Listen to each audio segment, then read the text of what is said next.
Nasamsam ang mahigit 100,000 pisong halaga ng shabu habang naaresto naman ang suspect sa isinagawang buy-bust operation ng PNP sa Limay, Bataan. Tunghayan ng report mula kay Patrolwoman Janice Bulahaw.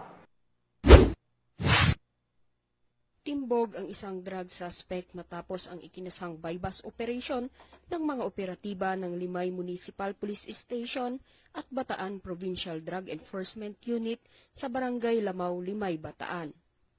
Ayon kay Police Colonel Marites A. Salvadora, Provincial Director ng Bataan Police Provincial Office, nakumpiska mula sa suspect ang itinatayang 25 gramo ng hininalang shabu na may standard drug price na 170,000 pesos.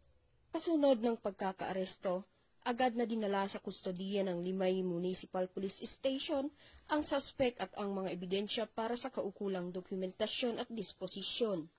Haharap ang naarestong suspect sa kasong paglabag sa Section 5 at 11 ng Article 2 ng Republic Act 9165 o mas kilala bilang Comprehensive Dangerous Drugs Act of 2002.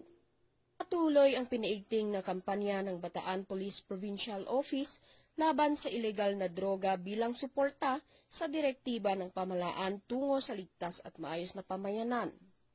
Mula dito sa gitnang Luzon, ako ang inyong PNN correspondent, Patrolwoman Janice Bulahaw, alagad ng batas, tagataguyod ng Balitang Pulis.